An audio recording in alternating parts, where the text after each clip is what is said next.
Hello, I'm Ron Young from Knowledge Associates, and today what I want to share with you is a question that I get asked a lot in my workshops.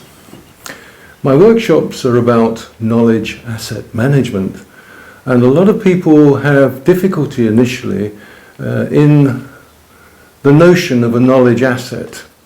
Quite happy with the notion of an asset, a tangible asset, but they often ask, well, what do you really mean by a knowledge asset, and how can we manage them?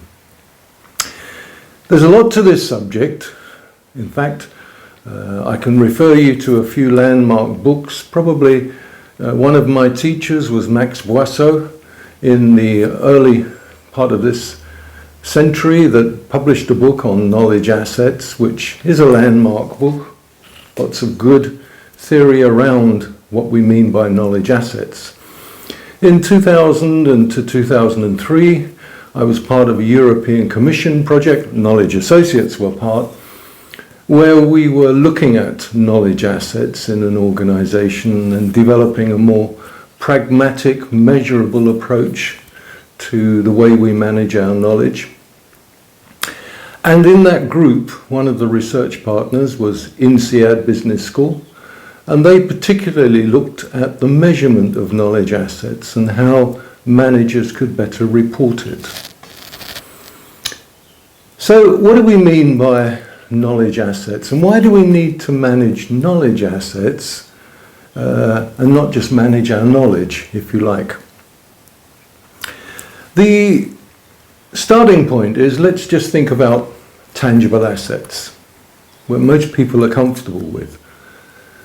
In every company, one of the primary purposes of management is to manage the assets that they've been entrusted with by their stakeholders and to make best use, optimize those assets for the purpose of the company.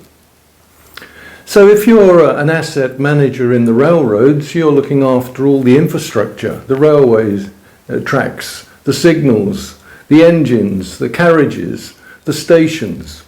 If you're an asset manager in the airlines, clearly you're managing airports, aircraft, and everything that goes with it. So they're very easy to understand because they're very tangible. And because they're very tangible, they can be managed. And the old management axiom is still very true today. What gets measured gets managed.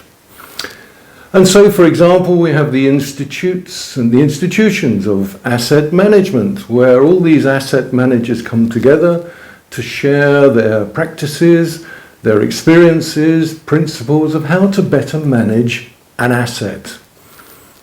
Think about that for a moment. An asset has a life cycle, a lifetime of usefulness. And so it has to be maintained and repaired. An asset has value, and that value can increase or decrease. From an asset, you can earn income. An asset is measurable. So there are many characteristics of a tangible asset that enable us to better manage them. I think that's clearly understood by most people. The difficulty is when we talk about knowledge assets. Let me give you an analogy from the tangible asset world that we can apply to knowledge assets best. Let's look at the management of a national electricity grid. That's a very tangible asset. You have to generate electricity. You have to distribute it across the nation on pylons and cables. You have to store it on occasions, and then you have to apply it. And when you apply it at the other end, it ends up applying it perhaps in your home vacuum cleaner or in your office computer or whatever device you're using that uses electricity. So really, when you're managing electricity as an asset, you're looking at those assets that generate electricity, distribute electricity, store electricity, and apply electricity. You're not necessarily interested in looking at electricity, just electricity that goes up and down the cables. Some people might want to know the science and where it comes and how, but if you're managing effectively so that nationally we are generating and distributing and storing and applying our electricity as best we can, you don't manage the electricity, you manage the assets that are actually going to generate the electricity, distribute it, store it, and apply it. If you've got a broken vacuum cleaner, you're not going to be able to use the electricity. If you're not generating it in the first place, there won't be any to look at. We can apply that to knowledge. If we're looking at an organization that wants to better manage its knowledge, of course it has to look at its knowledge, because knowledge by itself is an asset, but it's intangible and difficult to measure. Some are trying, but broadly speaking, it's an intangible, we can't see it, touch it, rather like electricity. But what we can do is we could look at the generators of knowledge in our organization, just like the generators of electricity. And in our case, the generators of knowledge are people. An individual expert is a generator of knowledge. You might call that person a human knowledge asset. A collaborative team that not only collaborates but creates new knowledge is a generator of knowledge, new knowledge. A community of people, a network of people that are all talking to one another and asking each other questions and sharing is a generator of knowledge. So you might say that we've got some human knowledge assets, experts, collaborative teams, communities of practice. If we manage the expert, and if we manage the teams and develop the teams, and if we manage the communities so they're all effective, we're going to have the most effective generation of knowledge in our organization. So they're the human knowledge assets, or the generators. And then we've got to distribute that knowledge or share that knowledge. And what helps us there to distribute, if you're in different parts of the world, if you're in different buildings, of course, is technology. If you're all in the same room, you can distribute your knowledge to one another through conversation and whatever. But apart from that, if we are not in the same room, we can use everything from email to collaborative group spaces. There's a whole raft of technologies based on the internet or based on private networks, which will enable us to distribute our knowledge across the organization, or indeed wherever we want to distribute it. That's rather like the electricity cables and pylons and underground cables. If we manage the technologies efficiently, the knowledge will be distributed.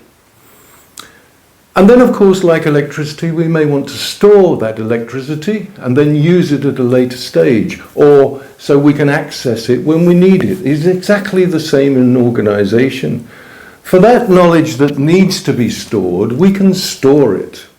And people can access it and people can use it when they want to.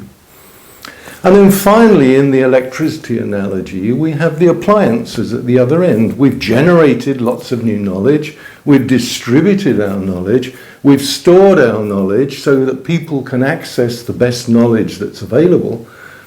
And then we want to apply it in our organizations, normally to make effective decisions, but apply our best knowledge. And that is the analogy of the appliances. And in an organization, a good knowledge management consultant, practitioner, will introduce you to a raft of methods, tools, and techniques to apply knowledge effectively in the organization. Now, if you look at that in terms of assets, you've got human assets primarily that generate knowledge. Remember, experts, effective collaborative teams and communities of practice are the three key knowledge generators.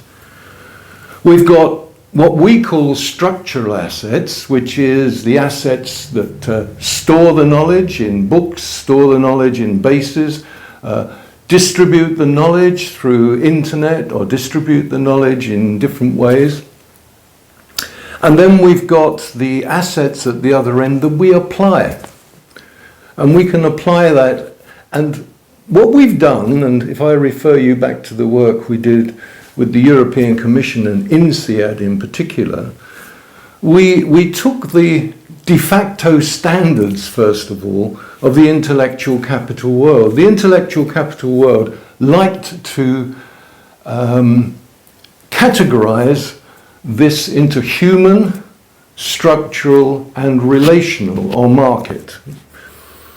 And this means that we can go into our companies today, we can identify the human knowledge assets, we can identify the structural, and we can identify the relational, and we can measure them, because although knowledge is important, it's a key asset, it's rather like electricity. We don't want to just focus all of our attention on the electricity, we need to focus it on what creates it, distributes it, and applies it.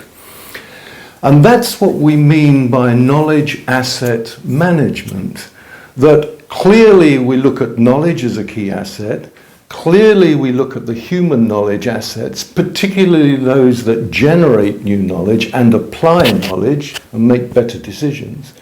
We look at the structural knowledge, particularly the technologies that can help us.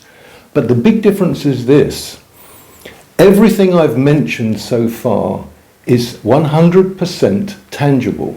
You can touch, you can taste, you can feel, you can hear. They are tangible as the tangible assets of the tangible asset management world.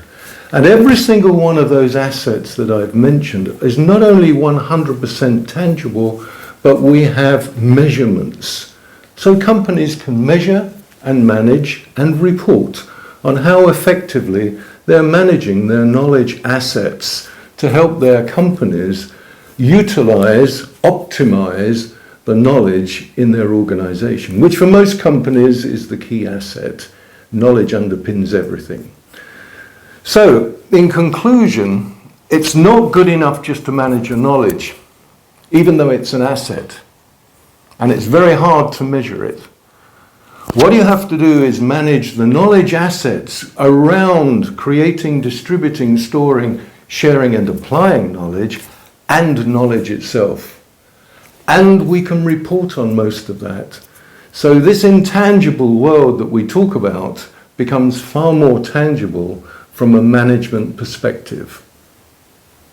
I hope that's given you an insight. If you're interested more in this, go to our website, www.knowledgeassociates-.com, and do a search for knowledge asset management, and we'll link you to the books, the papers, and the videos that actually will go deeper in this area.